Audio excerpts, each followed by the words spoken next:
evening. Welcome to the September 3rd version of the Kennebunkport Planning Board. We have 4 members in attendance tonight, so we do have a quorum. We have a short agenda. There are no minutes. The minutes were delayed in coming out, and so we won't vote on that. We do have, let me just record the attendance for myself here.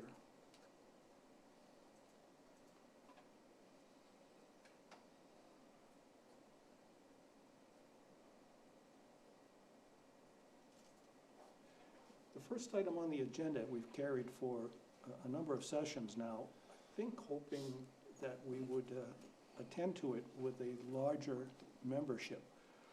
But we're still at 4 members. All of us are present tonight. I'll ask the board, do you want to?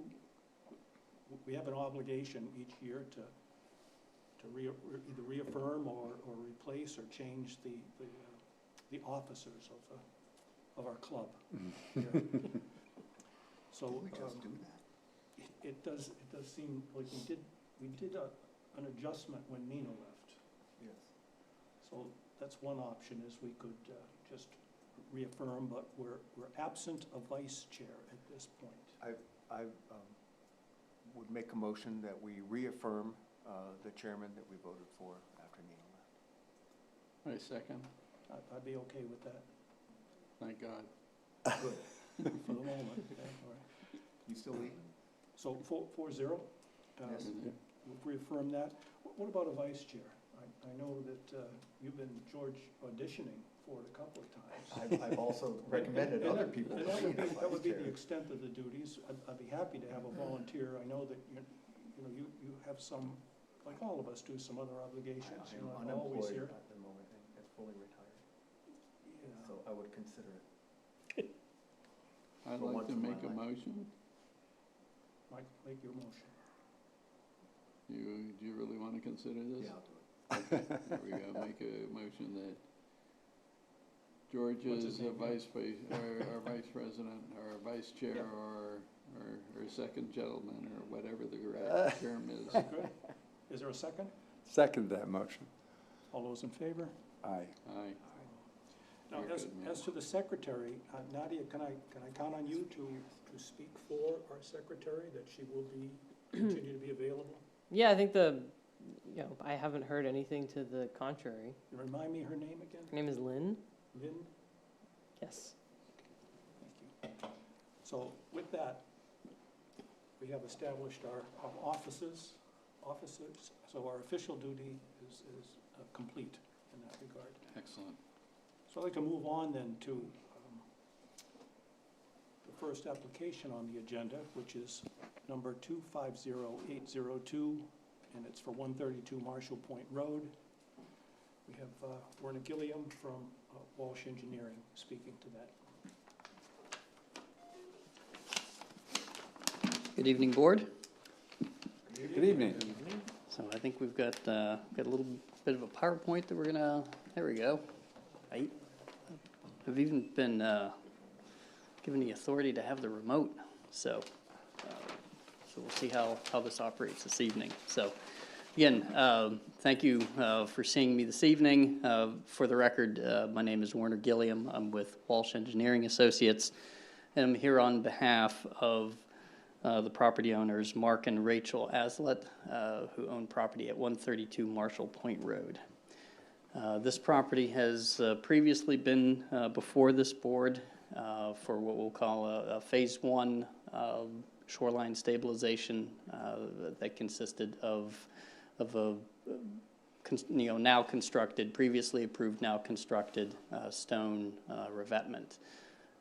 As you may recall, those portions of the property had undergone significant storm damage. There was a pre-existing stone wall that was there, and some vegetation that had succumbed to some of the recent storm events that we had had. So for today, so we're moving forward with a phase 2. So the property, as we know it, has approximately 525 feet of shoreline, And this particular phase consists of 153 feet of that of shoreline that we're requesting permission to stabilize. And as well, we also have about 1,300 square feet of dune restoration also that's being proposed. We currently have a NERPA permit that is currently pending before the Maine DEP. And I'll get into some of the specifics of that a little bit later on in terms of where we're at in that process.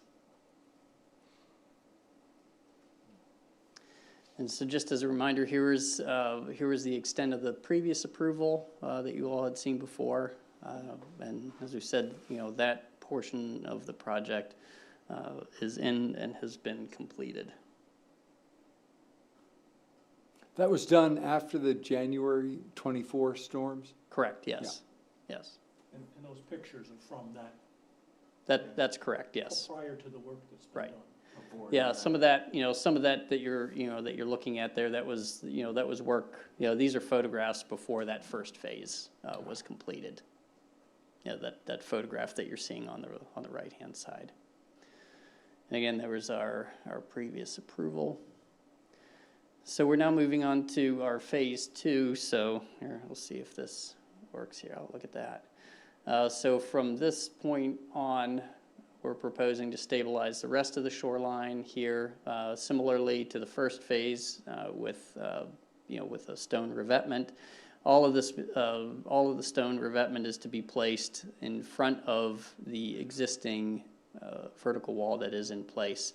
There was a little boathouse that sat here in a corner, that's being removed, or that's been removed, and then that location again just becomes stabilized with riprap, and then this comes along to the property and then just comes up against the neighboring property has a set of stairs. Then on this side over here, what we're looking at here is, because of this location being in a map dune, this area will be subject to a dune restoration. Fortunately, this area over here doesn't receive, the same wave action or velocities that the rest of the property does, that faces out towards Goose Rocks. Where everything that's in that orangish red, where everything in the orangish red, Yes. is that the work that was done recently? Yes, that's correct, yes. Okay, thanks. This area here this has been completed. Yep. And so here's a cross section. This cross section here represents the dune restoration that we just looked at. This is essentially what we wind up with is just is a sand berm that will be vegetated with dune vegetation. And then here we're looking at an additional cross section. What you see here, this represents the existing wall that's to remain in place. And then again, we're just looking at putting riprap. Whoa, hit the wrong button there. That needs some riprap. That. Which slide were you on? I think that was slide 4. River Green, he was a blues player out of Chicago. Oh, there we go. Thank you. Yeah, and so all of this riprap will be placed on the seaward side of the existing wall. Existing walls to remain in place. We don't see any need for the remaining portions of the wall to be removed at this point.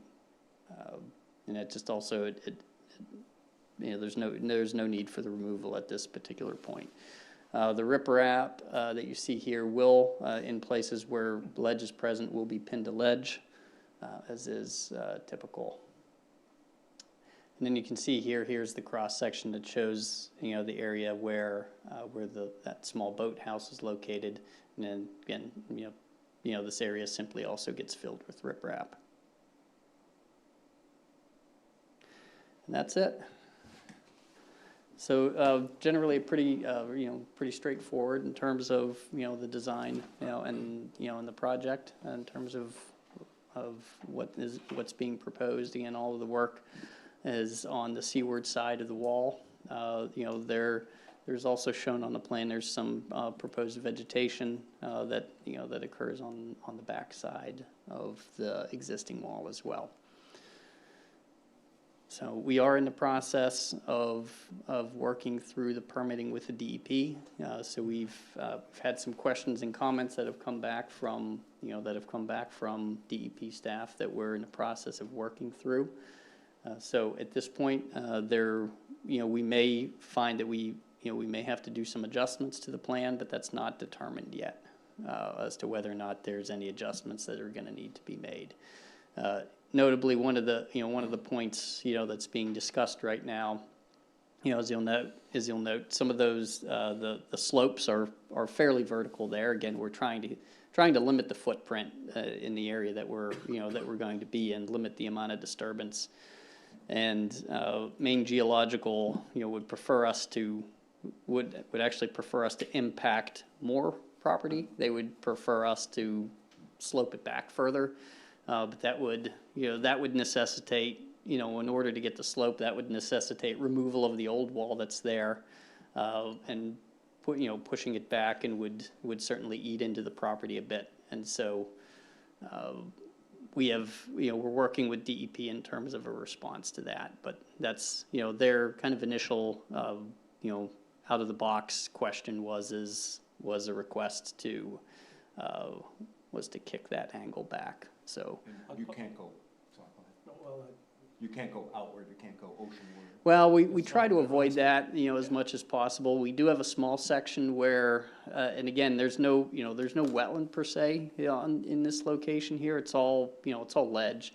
We do have one area where, whenever you look at it in terms of the map, we've got about 300 square feet that we extend below the high water mark, and that's a permissible activity. But to answer your question, George, right? If we were to push it out further, then we would be impacting more area, below the HAT line. So, and we're looking to avoid that. So we're trying to keep it within a fairly narrow window there.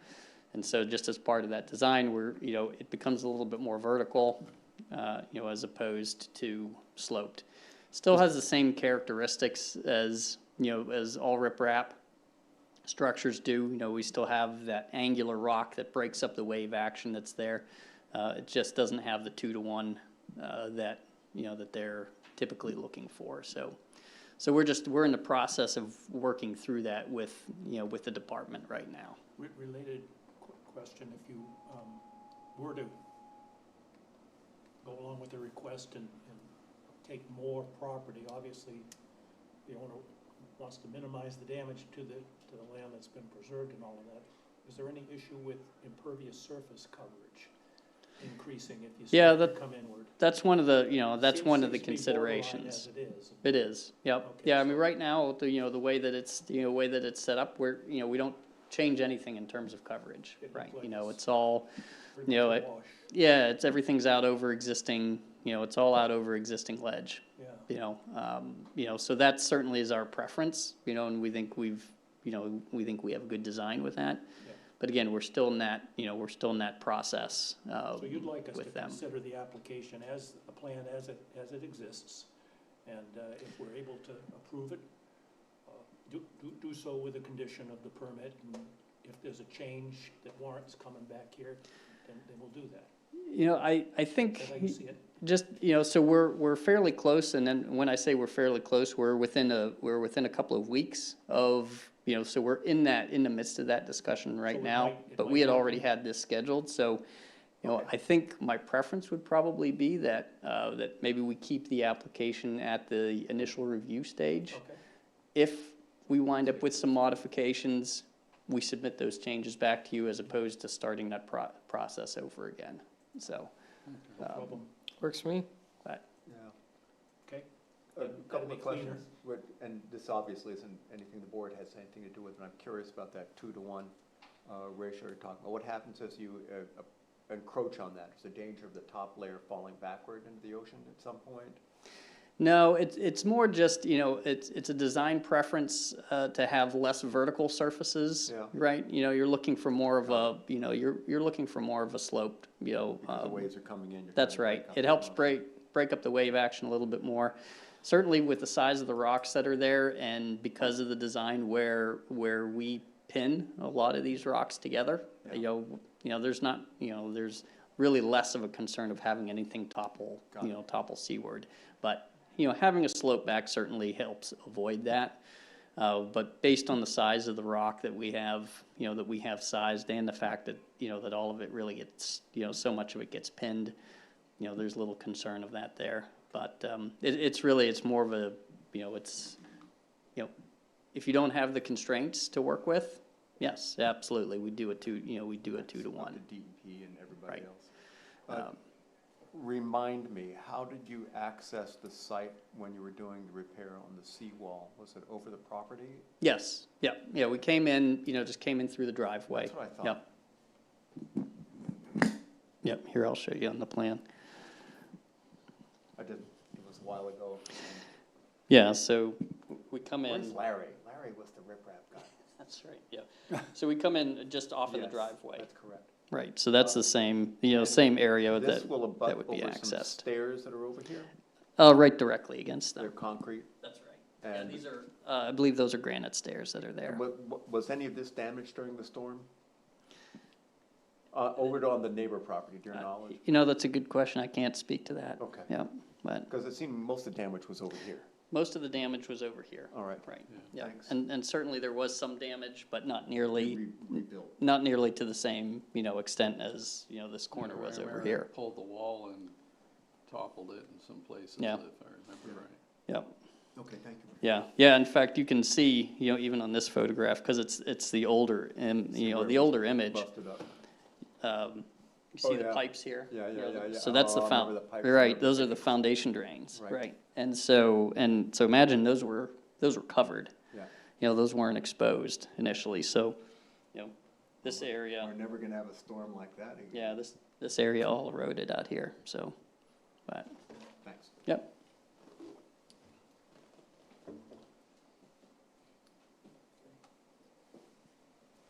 I had a couple of questions on the application. The percentage occupied dropped from 5.9 to, or excuse me, 9.5 to 9.1. I'm assuming that's the removal of the boathouse? That's correct, yes. Yeah, there was a removal of structure there. Okay, I didn't understand the percent occupied by impervious going up from 14.4 to 14.8. Yeah, I took a look at that piece and I looked also at the sheet. I think that's a clerical error. I think there's that really is, I think we're at 24% there. So I think there's just a little bit of fat fingering on the, on the app. So, that'll get addressed. I can submit an updated sheet on that. Because you can't increase the impervious area.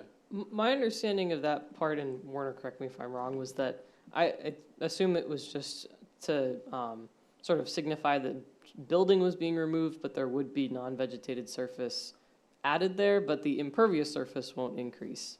Shoreland is such a funky area that the different varieties of lot coverage, I think, can sometimes gum up the application page. Okay. And the rocks you're putting in are gonna be bigger than the existing boathouse.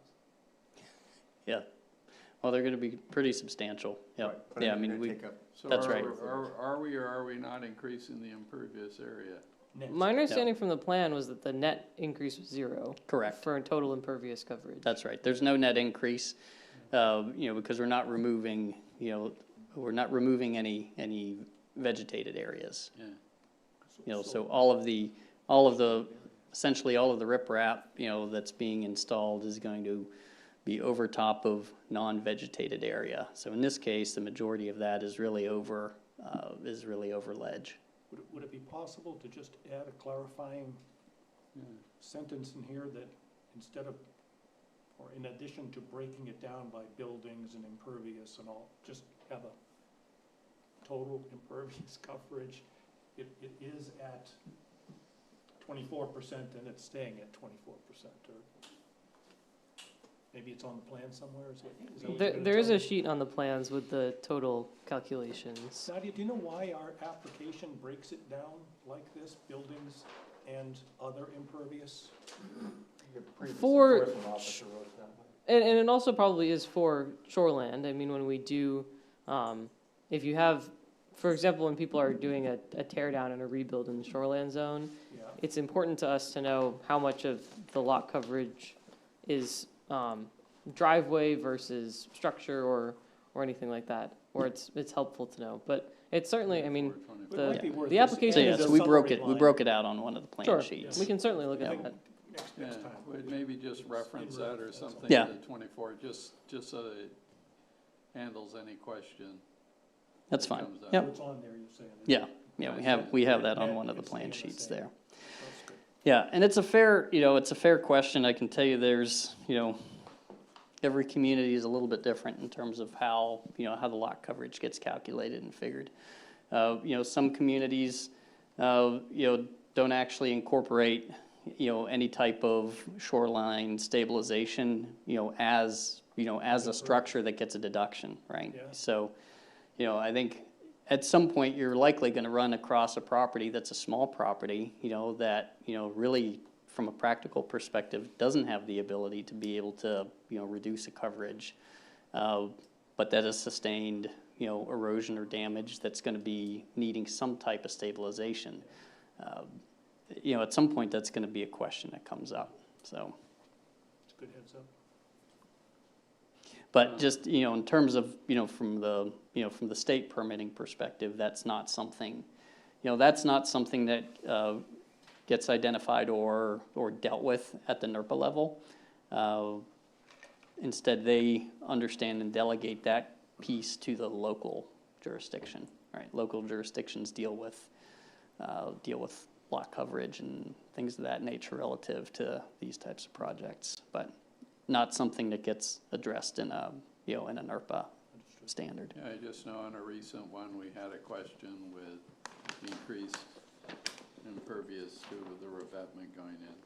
Oh, yes, we did, on Yeah. Marshall Point Road. Yeah, a neighbor, so seeing we brought that up there, we need to make sure we're clear on this one. That's a good point. Other couple ones that I know I saw come up in the planning memo, lot line setback lines aren't on the plans, and I'm not sure. I believe they are. They are? We do have, It's possible, I know that you sent a second set of plans, maybe those weren't. yeah, on the- here's the, first we one. have the sideline setbacks, and then we have on one of the additional sheets, there's also, But I mean, the revetment's gonna go all the way up to the property line That's- anyway. Why is that pertinent?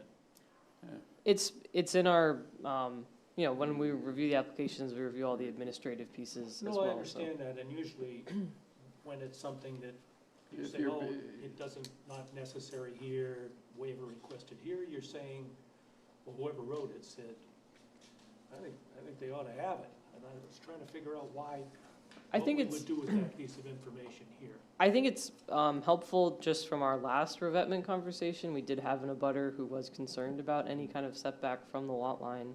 So I think it's useful information for when abutters are looking at plans So good for the sometimes, abutter. just to keep, Yeah, but the people like to revetment be. goes right up to the property line. And I have not heard from any abutters that they have an issue, but it's still, it's good information for, Okay. to have in review All right. where the lot line setbacks are. I was curious, I mean, that would come out in a public review, but do you have any conversations with the neighbors about putting rocks up against their granite staircase? Not part of your process?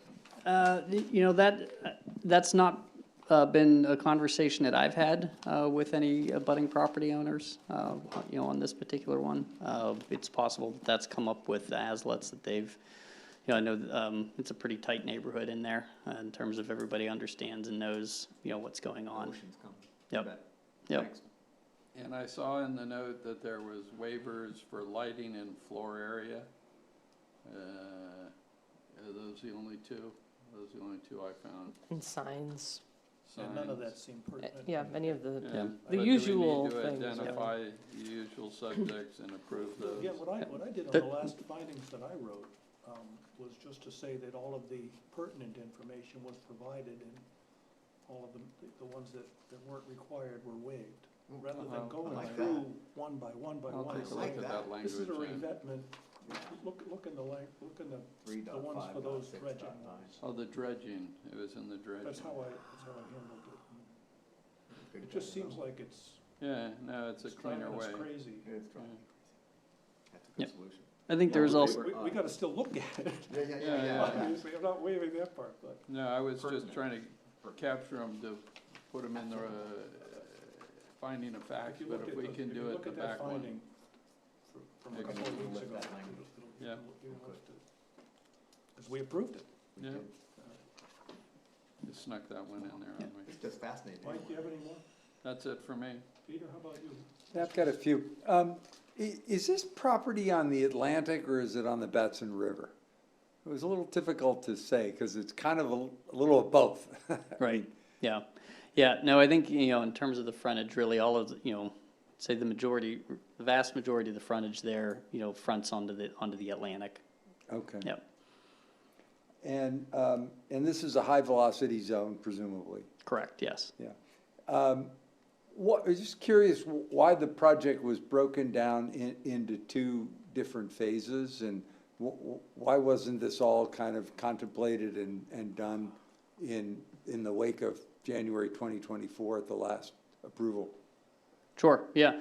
No, it's a good question.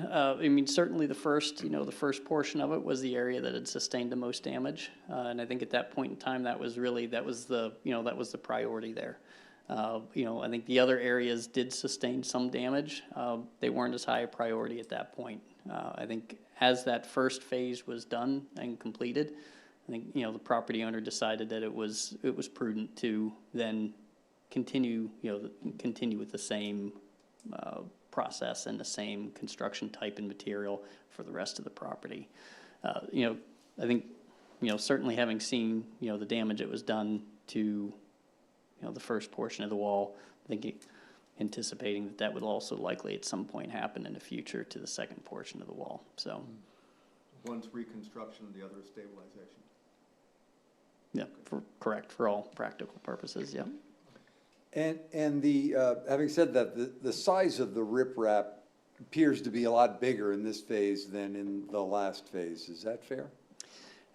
Typically whenever when we're in a velocity zone, especially where we're more facing, where we're more, I call it forward facing, I will tell you, generally speaking, the larger riprap size that we see is usually anywhere from, it's a 4 to 5 foot. Is what we're usually seeing in terms of that's what the engineering design typically calls for. So, But it was less than that in the last year's portion? it would have been generally about the same. About, okay. Maybe it's just the way the map is drawn. Yeah, graphically, it's a little bit, tricky to show, right? It's. Fair enough. I tell folks, this isn't, these types of projects, they're not trim carpentry, for sure. These are big boulders, again, we're talking in dimensions of feet and tonnage. And so, we're not getting these things to within inches, of these locations, so, but. The last, in fact, your firm was involved for one of the abutters on the last revetment rebuild on the same road, Marshall Point Road. There was concern by neighbors that, the wall was going up, and you're raising this by a good couple feet above the existing wall with the new riprap. Is that right? So generally speaking, that riprap, it follows along the wall. I would say it's probably, the top of that boulder is likely about 2 feet above the existing wall height. Yep. And it strikes me on the last project, we told them not to do that they had to keep it at the existing height. And it came in with an abutter that you represented, actually, your firm. Yep. Concerned about that and concerned about, it causing more damage to their property as a consequence. In fact, they hadn't gotten the revised plan, which came back after the preliminary meeting at the same height. So it was a replacement in kind, if you will, or a rebuild in kind. That's not contemplated here. what are the consequences or potential consequences to the abutting neighbor to the right of the project as you're looking at it from the landward side, of that extra 2 feet or whatever? Is that consequential? Is it, are you confident it's not gonna raise eyebrows or cause any, public hearing complaints? So, yeah, no, it's a fair question, especially given the fact that you just heard at a previous. So, You on the other side. Right, exactly. What are the differences here? And I think, I think one of the key differences, that you saw on, that past application is exactly what it was abutting, right? So generally speaking, whenever we do revetments that are, abutting properties that maybe have, significantly lesser protection, right? Maybe in terms of, the size or the heights. What you typically are looking to avoid is this, and you probably heard, the term, the end effect erosion, right? You look to avoid and minimize end effect. And that is more typical in cases where there's, where there's something that's substantially less or substantially lower on the tail end of it, right? Because you've got that wave action that comes and hits and then tends to work its way down, right? So in this case here, the abutting property is protected by a wall as well. So, I'll say it's a different scenario there, in that sense, that there, as I understand it, there was little consideration given to riprap, right? So here we have riprap to wall in this circumstance. We feel confident that, there's no end effect, there's no ill end effect circumstance in this scenario here, because of the fact that we've got we have an existing wall that, as from what I understand and from the design engineer who visited the site, felt confident with that. And that wall, Yep. the existing wall is sound? That did not It certainly get didn't, compromised? it didn't sustain the damage that this end of 132 sustained. Hmm.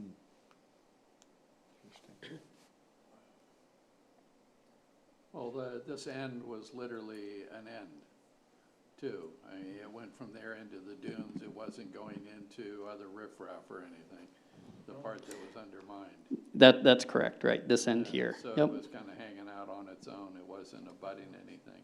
that's right. Yep.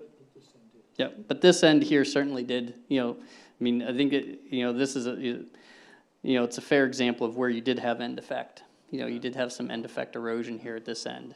But again, because of the fact that we've got a sand dune here, this is essentially the most that we can, that we can reasonably do, at this end of the property here, is that we can do a reconstructed dune. But DEP is, And I guess is fairly critical in terms of seeing, riprap structures within map dune areas. the other things that are similar or different in this one is the wall on this one is existing. The other one, they were adding to a wall.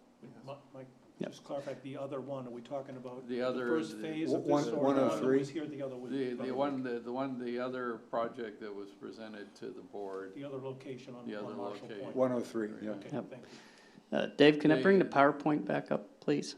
the wall there was being put in heightened. This is an existing wall that's already there. So Yeah, if you I'll had ask- an effect. I was waiting on Pete, but I'll ask a related question is, why did we question the height on the 103 Marshall Point? Why were we allowed to say, no, you can't go up 2 feet, you have to keep it? I believe Is that Yeah. is there an ordinance? I was just about to ask Nadia the same question. So I don't the revetments sometimes blend together a little bit, but I don't believe that there was necessarily an issue with just the Height. fact that it was a height increase. The challenge was that the two abutting properties did not have as Werner said, didn't have the same protection, and so our concern was that the runoff would erode the abutting properties. The end What I'm effect. seeing on So at the boundary, it had to be no higher. Exactly, and I think that they ended up, instead of having, I guess, a more of a sloping I see. a revetment, I think that they decided it was a better system to just keep everything at the same height and try their best to replace in kind. So this, I mean, this one, I wasn't concerned. I can see from the aerials that the abutting property seems to Right have here. a very strong riprap. That's right, you can see here that, there's the neighbor's stairs, and you can see along this area here, certainly a similar protection than what we're proposing here. And none of this had been damaged in the previous storm? The boat shed was not damaged in any way? It did, it sustained some damage. I will take that back. Yep, All right. yep, it did sustain some damage, yeah. But you have, I was just looking to see if I had a good photograph of this end of it, but I think this, this aerial here kind of speaks to, the conditions on the abutter's property. I think the- Wonder, does the abutter's property have a wall as well? It kind of looks like it might, but I'm not Yeah, sure based on this yes, photo. yeah, you've got it right here, right, you can see, this lineal feature here, so you do have some wall, that's there. Okay. Yeah, in the grand scheme, for the most part, most of the properties down at that end, of Marshall Point have walls. Mm-hmm. Or they wouldn't be there at this point. Yeah. You know, that was a terrible storm 2 years ago, but it wasn't the first one. That's right. Well, and certainly what we've seen in this location and many, others similar to it is that, it's just such a very, shallow soils, to bedrock. There's just very little soil, that you have there that, that's over top of that exposed ledge, and that certainly lends itself to some significant erosion, in these storm events.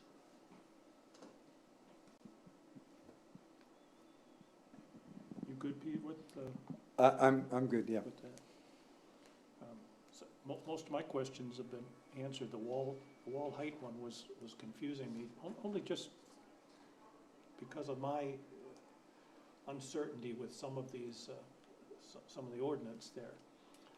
So I think that's a good explanation, that the continuity between the two properties was really the issue, that you don't want to be doing something here at 132 that's going to affect the neighbor on what to me is on the right side here. One of the issues that Bill raised, I saw on Zoom, I wasn't here for the meeting, was the concern for undermining, that the installation would undermine the revetment on the abutting property. And, my thought is, well, that's an engineering issue. Obviously, you can't stay in business if you're damaging the abutting property. But do you have a thought as to why this approach won't undermine the revetment at the edge? Answer it in the context of this other one. With respect to the part of the project that's already been done, the part that's being proposed here, and the abutting property, will this have a continuous look and feel to it? Or will it be abruptly changed at the abutter or at the two phases? I mean, I think what you're, we have a set of stairs that breaks up, between the two, right? We have a set. The ocean doesn't know about the property line. Right, that's right. Mother Nature doesn't care, right? She doesn't care where the property line is. But for all practical purposes, you're gonna have, a very similar continuity in terms of the type of protection, that's there in place. Similar to the neighbor, you have an existing wall with some riprap, that's to the front of it. Now, I can't speak to the size of the riprap that's on the abutter's property, but certainly similar in nature, and technique. Pinned, probably, maybe? Excuse me? Also pinned to ledge? Or would it predate that practice? Yeah, I Maybe. can't speak to whether or not it's been pinned or not. I think, a lot of that depends on the contractor who is doing it.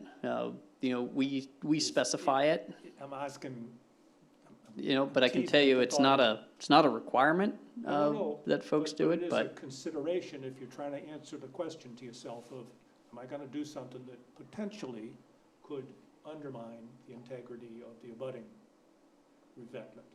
if it was pinned and solid, and I'm gonna feel a lot better about, I don't have to worry about anything. How do you go about worrying that the integrated solution is still gonna protect both properties against the storm? Yeah. How's that done from a practical matter? Yeah, I think it's something that we look at on all of these projects. We look at where they tie in on the end, right?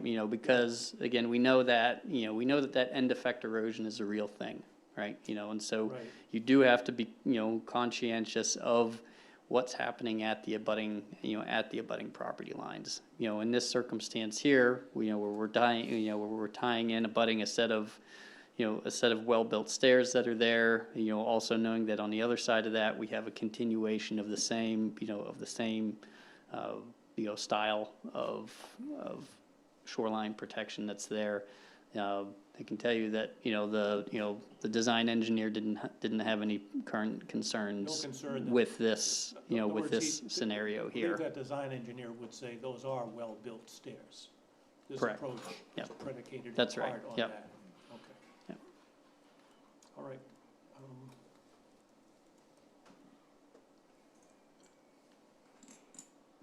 You're not pinning this to those stairs? No, Okay. No. But there's no visible gap between the stairs and the revetment. It goes up to and abuts the stairs. well, I mean, these are irregular rocks, Of there's course, always, I'm not saying it's seamless, but. that's right, there's certainly always, there's certainly always gaps that are going to, Everywhere. that are gonna show up, but for the most part, also what we direct contractors to do is that, these larger rocks, they get chinked in with smaller rocks, Sure. right? Just to help fill some of those voids, and also to prevent movement, of any of those boulders that aren't pinned. It's a skill and a bit of an art form too, to put these, to select the right boulders and Yeah, get them to it stay in is. place. It's a very, Not just anyone can do it. it's a very big Lego project. Yep, Gotta be good at Tetris, I Yep. guess. absolutely. That's all I have. Yep. Thank you. And certainly, the contractor who did the work, Lingle Environmental that did the first phase, and I believe they're likely gonna be the contractor for the second phase of it. We work with them on a regular basis, and, they're extremely skilled in terms of, their placement. Some of the properties that we've seen them access, I'm quite frankly amazed that they're able to get in there, get the equipment in there, and then essentially leave the site and have it look as if, nobody was ever there. So that, we do tend to, whenever we look at these projects, we do, work with reputable contractors, that we know are gonna do a good job.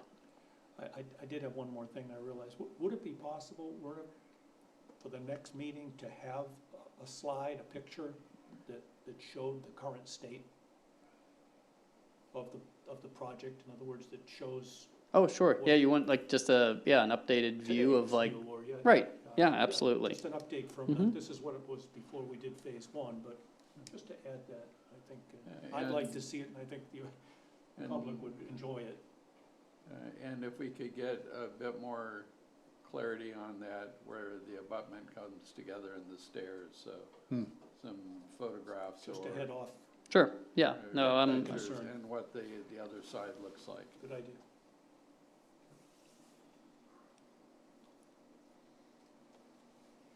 Anything else, Norm? No, I'm good. yep, no, I'm happy I can provide that.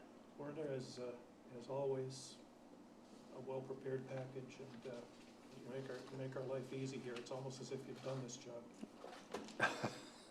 Try to keep it smooth, so, Thank you. great, thank you. So at his request, we are continuing the. Yeah, well, I would make a motion to consider this application complete. Would you I- agree with that? I- No, no, He nobody wants it. specifically Somebody requested to continue the review. Ah. Because if you case you were say it's Oh, I complete, see. we have to If schedule the if public we say it's hearing. complete, then it transitions. I mean, Okay. certainly I think, the question of completeness is, are you at I'm a stage not where you looking for could move anything else. forward? But, I'm not looking for anything else besides that picture. It's really just a question of if we have to schedule the public hearing. So if you decide that the application's complete, Yeah? we have to schedule the public hearing. So since Things the may change. applicant has requested to But continue the initial if we review. don't say it's complete, then we can't schedule the public hearing if he comes back and says It's a there were no preliminary. changes. But since he's coming back next time anyway and has requested to continue the initial review, you can just say it's complete next time and I we know can. it can, I was just looking for a more efficient way that said, scheduled public hearing. Yeah, you know, in If term, the 2 weeks additional, whatever it ends up being, isn't of concern, Yeah. then I take Nadia's point. so I can't say with certainty that we'll have answers within 2 weeks. Yeah, Right, so I think my preference would just be that we hold the application at this initial review stage. And then certainly I'll be in touch with Nadia, whenever we're ready to proceed. And it And may then be that- we'll certainly come back, we can, I can bring the additional, photographs and imagery at that point. Whether we're declaring it complete at that point and then scheduling the public hearing. Yeah. I'd certainly, anticipate another, meeting like this, okay. where I can, give you an update in terms of where we're at with the DEP. Makes sense. Thank you. So with that, I would move to continue the initial review. I'll second. Aye. The ayes have it. They do indeed. All right, thank you very much. Thank you, Werner. Thank you. In terms of other business, we have a site visit to schedule for Bath Lane. Is there a quorum available at 5 on the 17th to Is do it a that- walk? Is it that you're looking for a site visit? Is that? We're who's- supposed to, Who's asking for a site visit? we're supposed to do a site visit per the ordinance. That I- We just I have haven't seen kind of that. fallen out of practice. I guess my preference. The would applicant, be- for this specific project, the applicant also did request a site walk. So, We haven't even seen the initial application. Yeah. well, you've gotten it. It's in your paper stack. When? You received it 3 weeks ago. Oh, we discussed it at, We did? Yeah, no, Yeah. this has been brought up, Bathling was brought up. So they I did thought their, We did a sketch plan. they did their sketch plan. They submitted their preliminary in mid-August. For some reason, I don't have it in my. It is in your paper stack. You definitely picked it up. What? Um, I and hear it's, you. I'm it's just on the saying, SharePoint, so. Maybe I misplaced it in my study. So you have received the look for it. preliminary, so Okay. we're hoping to schedule they're gonna be on the agenda next week. We're hoping to schedule the site walk. If we can get 3 people, it would be convenient to do it just before the meeting. If we can't, we'll find a different What's the time. you are suggesting? 5 would be ideal, 5 So- on the 17th? on the The 17th. day Yep. of the meeting? I yes. see no reason I can't. This is the 17th, right? Yes. Can you tell me where in the ordinance it says we do this? Absolutely. That would help me. So it's in the subdivision regulations, and give me just a second, and I will pull it up.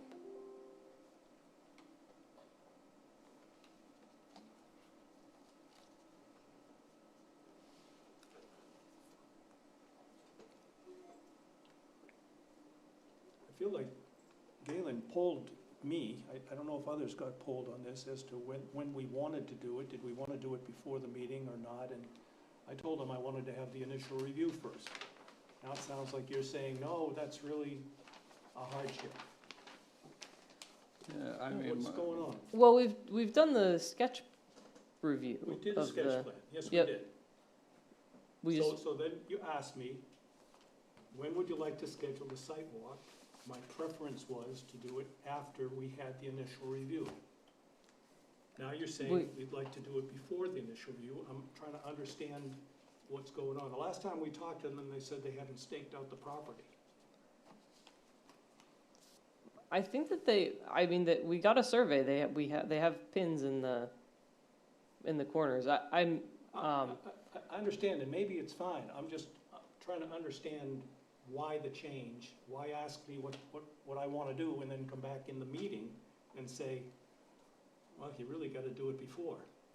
What's going on? It doesn't have to be done before, it just is, it would Why be is it preferable? convenient because, well, because then the board has an idea of the site before we review it with, I The mean, applicant. my feel, was, I guess, similar to I'll Ed's, let others talk, but about sitting down, having to describe something in more detail, and then to be able to go and look at it. yeah, Versus, I would not sure I know what the heck I'm looking at or anything specific, the sketch plan was very sketchy. sketchy.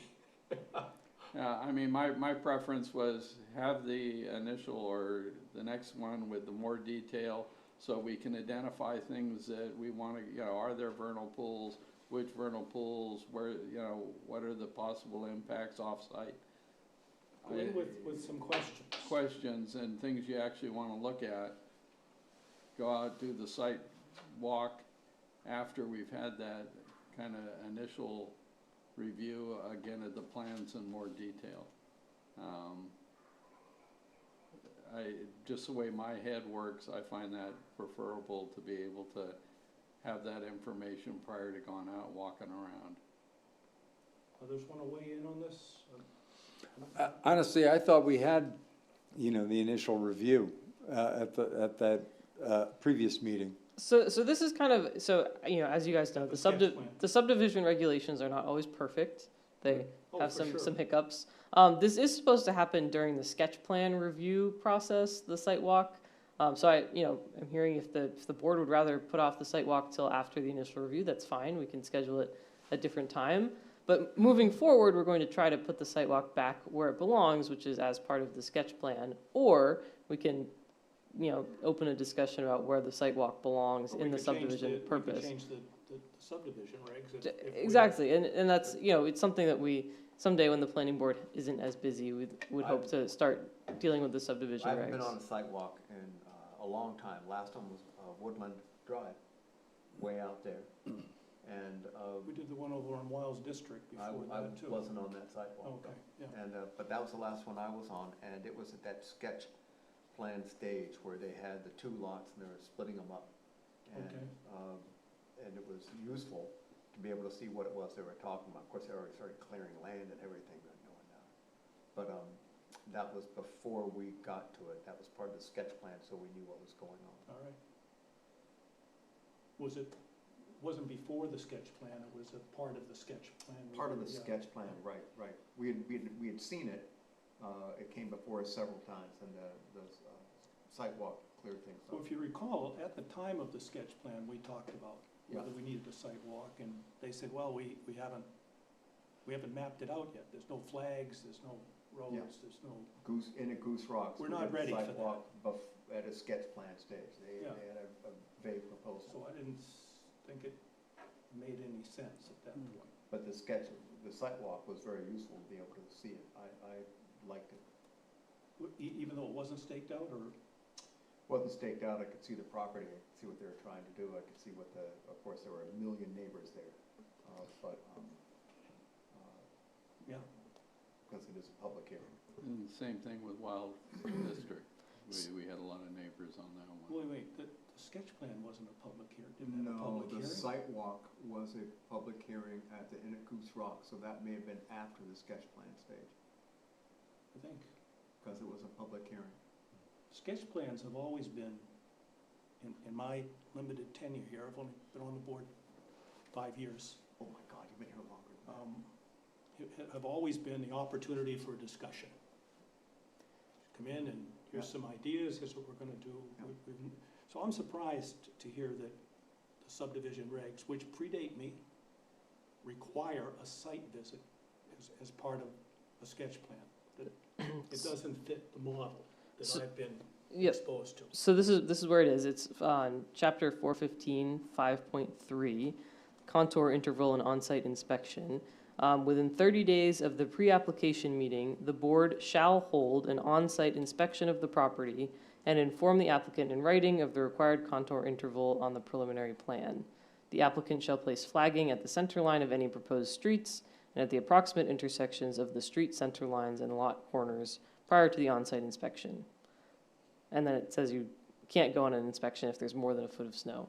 So that, but there is, in the section before, planning board meeting in action, it does say, the date of the on-site inspection is selected if required by the board. So there's some conflict within the ordinance, but there is, this shall language in terms of doing an on-site inspection. So what you're hearing from this board member is that I don't want that to be a hard and fast requirement. I don't think it makes any sense in the context of what a sketch plan has been, and I believe should be.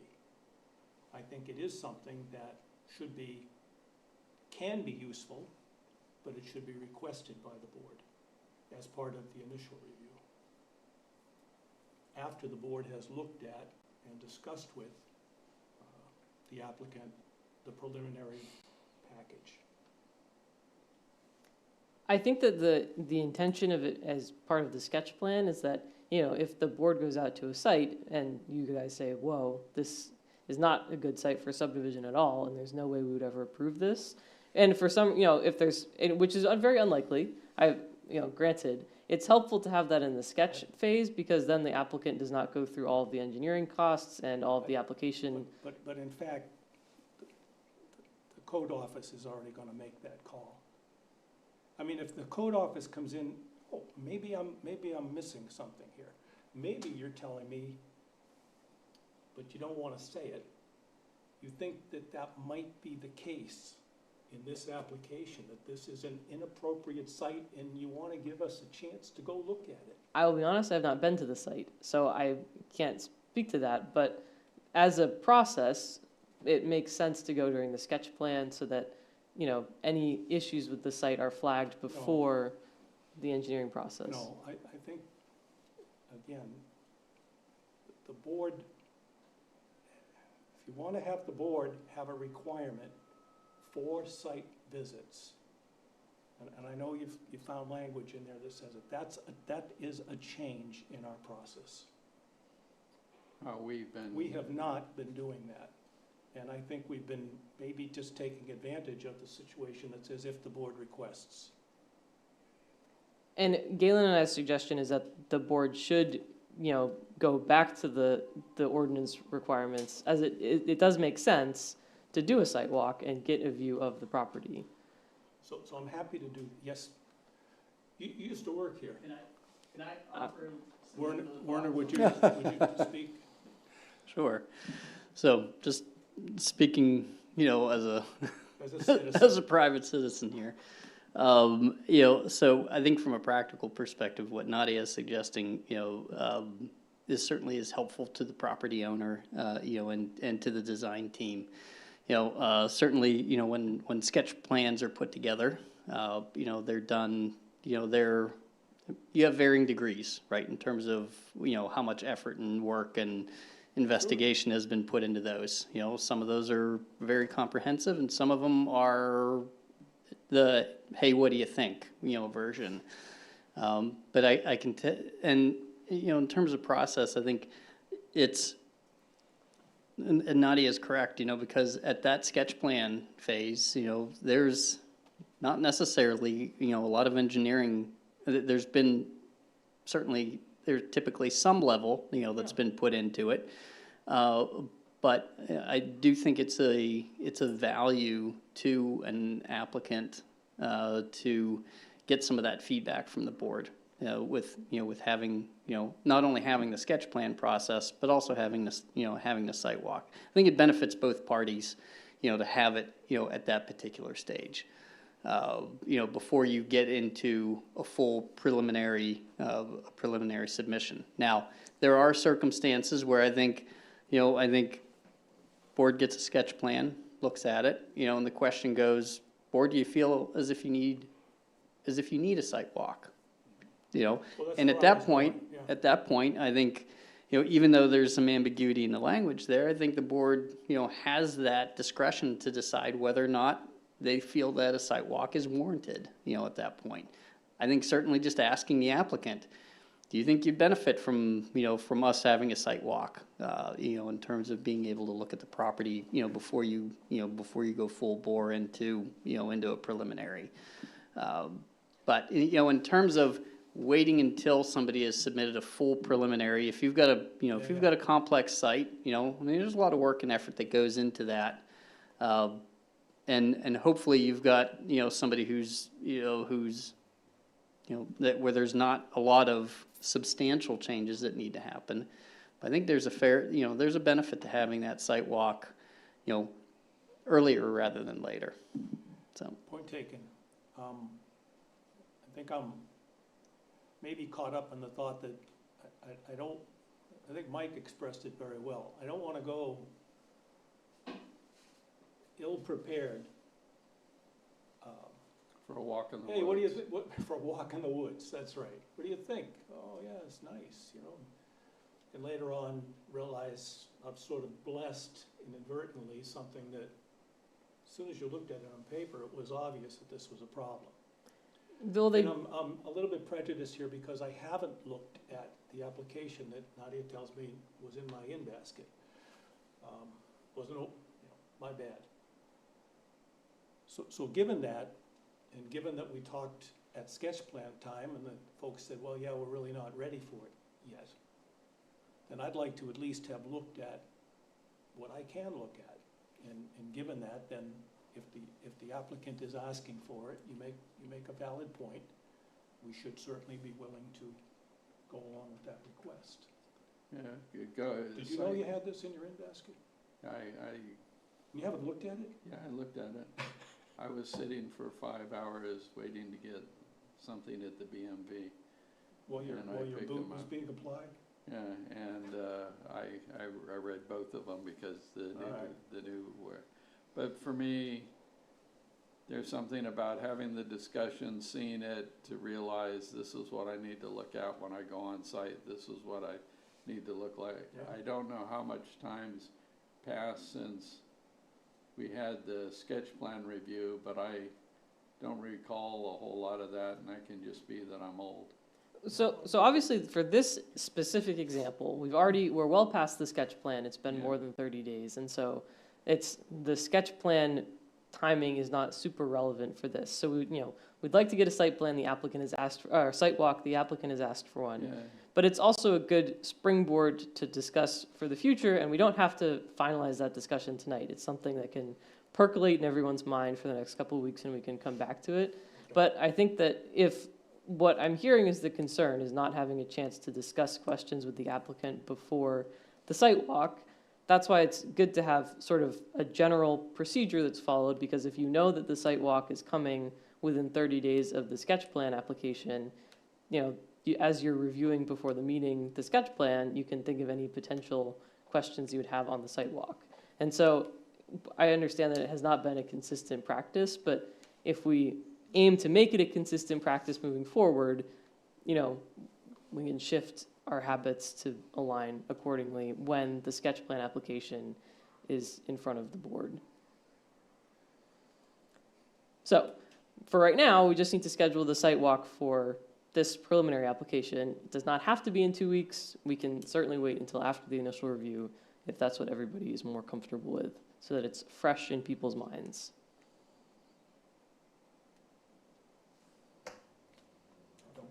Don't care. Yeah, I Mike? don't care. I think you and I care. I care. So that'd be great. So in that case, we'll shoot for October 1st.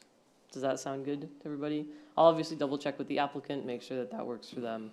But tentatively, Plan for the- October 1st is what day of the week is that? it's a Wednesday. Wednesday. So Oh, you I just, see. It would be ahead of the next meeting. yes, so probably 5 o'clock before the October 1st planning board meeting. Do you really have enough time to No. get there, walk, and get back here by 6 o'clock? 4:30? I'm just How asking. long does it, how long? Well, I mean, it could depend, right? Depends on the site. Myself. I'll be at work, so it doesn't matter to me. I'm not at work, so it doesn't matter to me. If 4 sounds good to everybody, we can certainly do that. Everybody can get a snack before the meeting and 4:30 be in sounds good fine. spirits. 4 PM. 4 p.m. Okay, 22nd, 4 p.m. on October 1st. October 1st. And I'll confirm with the applicant. If I remember right, this was one with it right down at the road and then a long driveway to the other properties in the back. That's right. Correct. So it's gonna be a bit of a stroll. Ooh. Mr. Yeah. Strolling. I'll bring poles if I come. Okay. Either that or a litter, people can carry me. George has an electric bike you can borrow. Yeah. Motorboat. I used to. Oh, yeah, that's, It flew off the roof rack. all right. Didn't know there was gonna be a test. All right, I'll just any put other that- business? That's all I have, but if you could stick around for 1 minute after adjournment, I have a couple plans that I need people to sign. Ed, you're excused because you've already signed them. Thank you. All right, I'll make a motion that we adjourn. I second. all in favor? I, Aye. Another unanimous. Thanks for the help, Werner. Where are them plans at?